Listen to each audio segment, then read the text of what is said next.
Selamat siang Ibu Guru dan teman-teman. Kami dari kelompok 3 ingin mempresentasikan hasil presentasi kami dengan tema Kekuatan Geopolitik sebagai Kekuatan Bangsa Indonesia dalam Mempertahankan NKRI.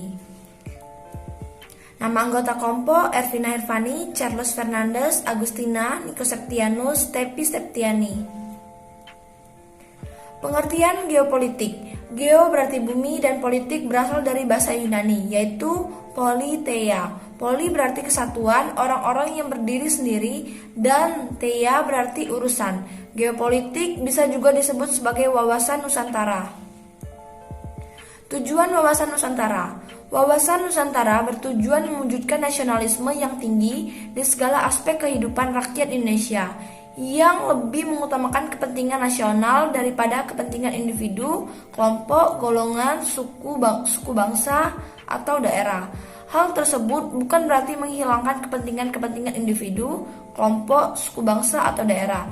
Kepentingan-kepentingan tersebut tetap dihormati, diakui, dan dipenuhi selama tidak bertentangan dengan kepentingan nasional atau kepentingan masyarakat banyak.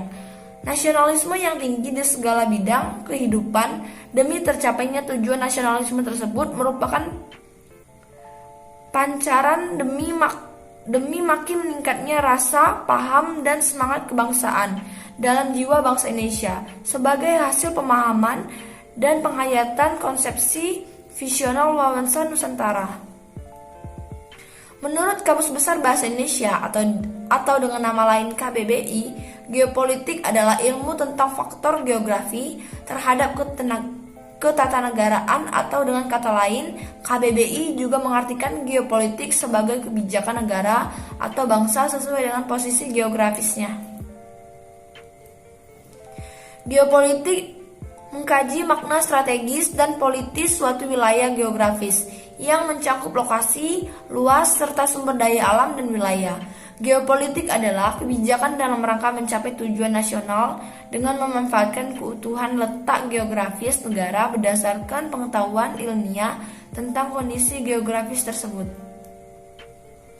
Unsur geopolitik. Unsur geopolitik meliputi ruang dan wilayah, merupakan dinamika politik dan militer. Disebut juga kombinasi ruang dan kekuatan. Realitanya, kekuatan politik selalu menghendaki penguasaan ruang. Sebaliknya, penguasaan secara de facto de jure akan memberikan legitimasi, pengesahan atau pembenaran kekuatan politik. Unsur ruang terbagi menjadi boundary, batas wilayah antar dua negara berupa perbukitan, pegunungan, jalan raya, atau patok kayu yang sengaja dibuat untuk membatasi antar dua negara. Frontier merupakan batas imajiner atau batas asimilasi dari dua negara, terjadi karena pengaruh dari negara di luar boundary, batas wilayah antar dua negara. Batas frontier dipengaruhi oleh kekuatan asing dari seberang, boundary yang berawal dari budaya, ekonomi, sosial, agama, dan ras. Batas frontier dapat berubah tergantung kuatnya pengaruh antar kekuatan asli dan kekuatan asing, contohnya Indonesia dan Malaysia di Pulau Kalimantan. B. Politik kekuatan mencakup politik, ekonomi, dan militer. Politik kekuatan menjadi salah satu faktor dalam melaksanakan salah satu konsep geopolitik yang terkait dengan kepentingan nasional.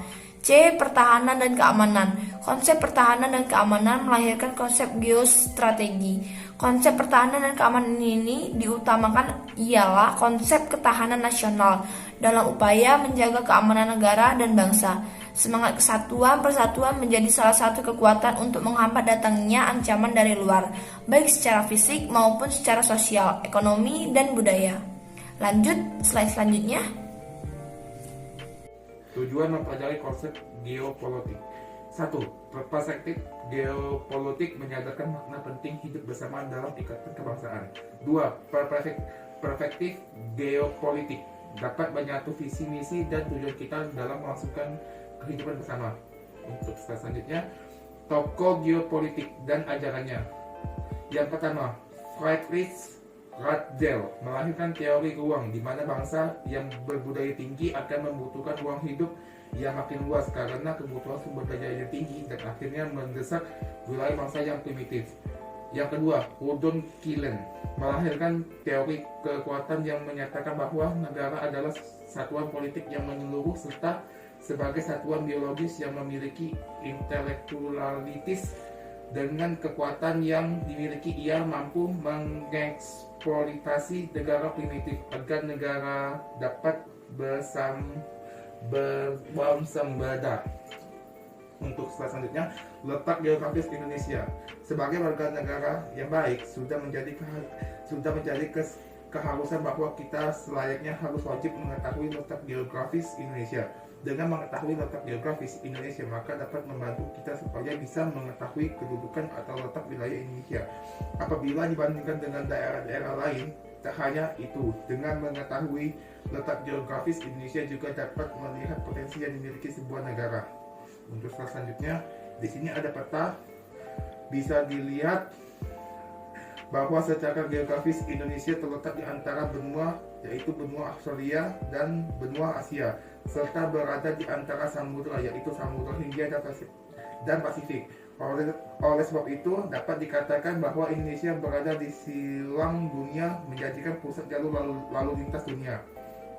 Itulah sebabnya bahwa Indonesia memiliki posisi yang sangat-sangat strategis. Yang untuk yang terakhir, beberapa hal mengenai letak geografis Indonesia, antara lain, Indonesia berada di persilangan lalu lintas dunia yang terbilang ramai, sehingga dalam segi ekonomi sangat-sangat menguntungkan. Dan yang kedua, Indonesia mempunyai 3 iklim, yaitu iklim tropis, iklim musim, dan iklim laut.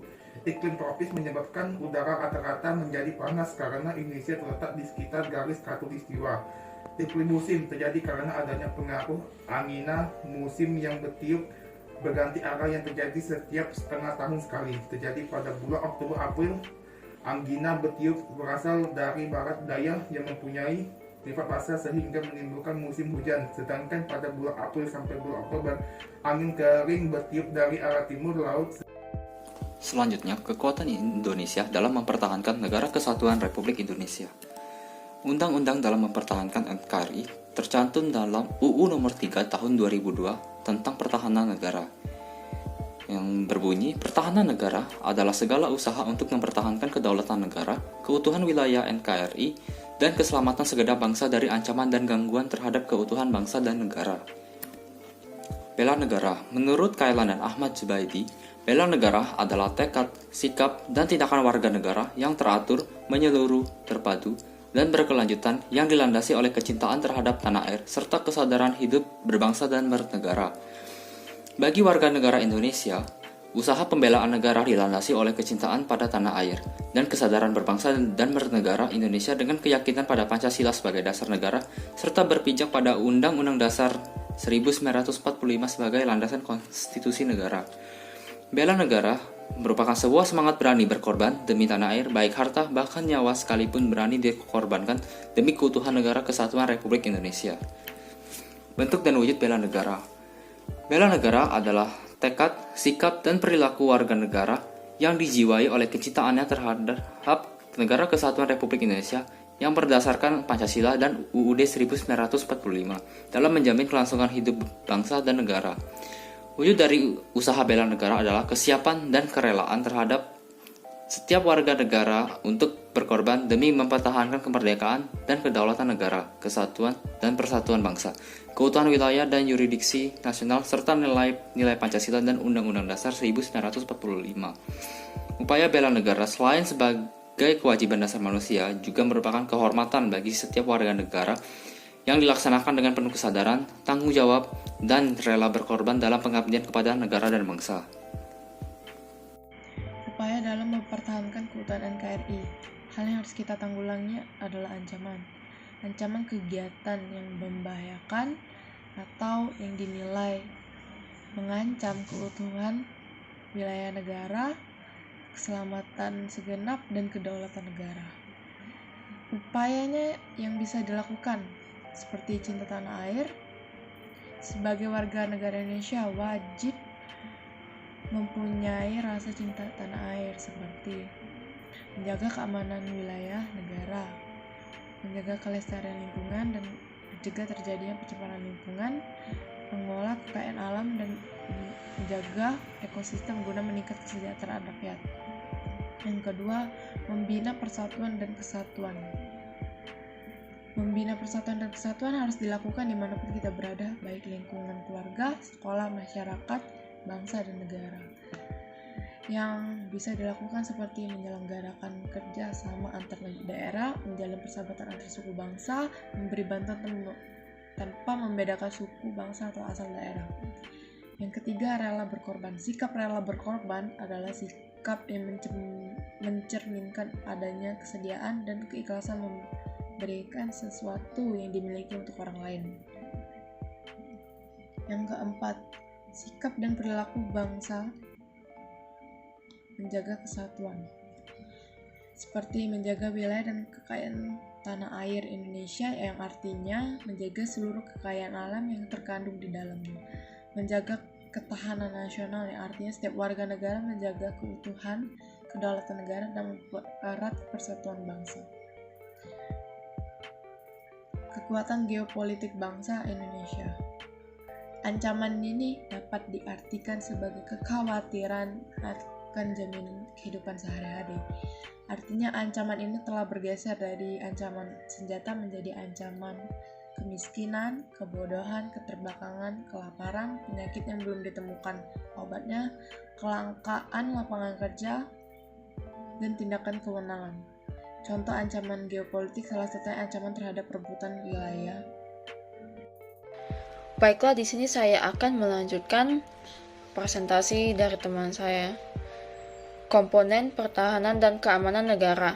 Menurut Undang-Undang Nomor 3 Pasal 1 Tahun 2000, pertahanan negara adalah segala usaha untuk mempertahankan kedaulatan negara, keutuhan wilayah, dan keselamatan segenap bangsa dari ancaman dan gangguan terhadap keutuhan bangsa dan negara. Komponen utama adalah Tentara Nasional Indonesia yang siap digunakan untuk melaksanakan tugas-tugas pertahanan. Komponen cadangan adalah sumber daya nasional yang telah disiapkan untuk dikerahkan melalui mobilisasi guna memperbesar dan memperkuat kekuatan dan kemampuan komponen utama. Komponen cadangan terdiri atas warga negara, sumber daya alam, sumber daya buatan, serta sarana dan prasarana nasional yang telah disiapkan untuk dikerahkan melalui mobilisasi guna memperbesar dan memperkuat komponen utama. Komponen pendukung adalah sumber daya nasional yang dapat digunakan untuk meningkatkan kekuatan dan kemampuan komponen utama dan komponen cadangan. Komponen pendukung terdiri atas warga negara, sumber daya alam, sumber daya buatan, serta sarana dan prasarana nasional yang secara langsung atau tidak langsung dapat meningkatkan kekuatan dan kemampuan komponen utama dan komponen cadangan. Kesimpulan dari pembahasan yang telah dibahas sebelumnya dapat disimpulkan bahwa geopolitik mempelajari keterkaitan antara kondisi geografis suatu negara dan perumusan kebijakan luar negerinya. Mempelajari bagaimana kondisi geografis suatu wilayah dapat mempengaruhi keputusan politik, dan sebaliknya, prospek kajian geopolitik di masa depan. Geopolitik pada masa depan lebih menekankan pada penguasaan teknologi dan informasi, ekonomi, dan bahkan budaya. Munculnya kekuatan-kekuatan baru seperti Jepang, Cina, dan Uni Eropa yang nantinya diprediksi akan mampu mengimbangi kekuatan Amerika Serikat dengan memperhatikan masalah-masalah yang ada di perkembangan lingkungan yang mempengaruhi geopolitik yang ada di Indonesia tersebut. Maka diharapkan dapat mengetahui apa yang sudah dan belum dilakukan, serta apa yang belum tepat sehingga perlu adanya revisi sehingga dapat dievaluasi.